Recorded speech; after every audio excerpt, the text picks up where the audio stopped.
ত্রিপুরার 6টি বিদ্যালয়ে নতুন পাকা বাড়ির দ্বারোদ্ঘাটন করলেন ত্রিপুরার মুখ্যমন্ত্রী ডক্টর মানিক সাহা। আগরতলা আমতলী উচ্চতর মাধ্যমিক বিদ্যালয় নবনির্মিত ভবনের দ্বারোদ্ঘাটন করে ত্রিপুরার মুখ্যমন্ত্রী ডক্টর মানিক সাহা বললেন, ত্রিপুরাকে এডুকেশন হাবে পরিণত করার পরিকল্পনা নিয়ে কাজ করছে বিজেপি পরিচালিত ত্রিপুরার বর্তমান সরকার।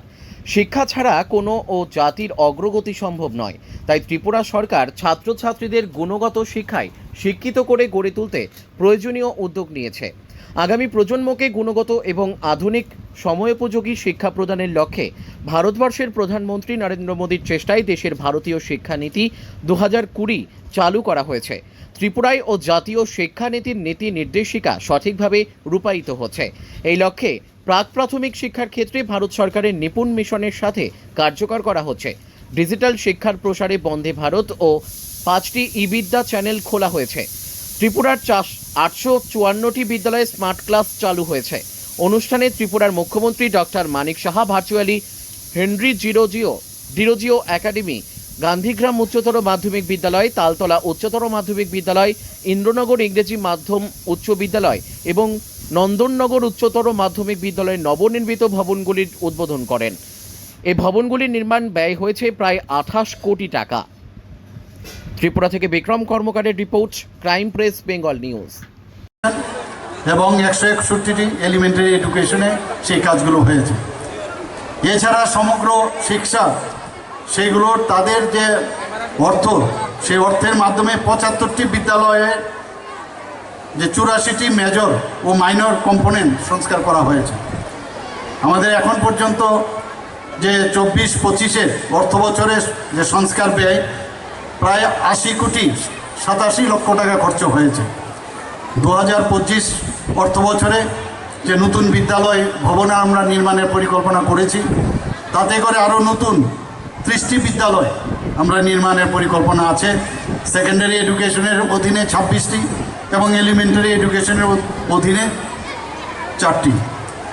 2025-26 অর্থ বছরে যে আনুমানিক ব্যয় হবে প্রায় 264 কোটি টাকা খরচ করা হবে। 2025-26 অর্থ বছরে সংস্কার সাধনের যে আমি একটু আগে 24-25 বললাম, তার জন্য প্রায় 66টি বিদ্যালয়, সেকেন্ডারি এডুকেশন এবং এলিমেন্টারি এডুকেশনের 56টি বিদ্যালয়কে হাতে নেওয়া হয়েছে।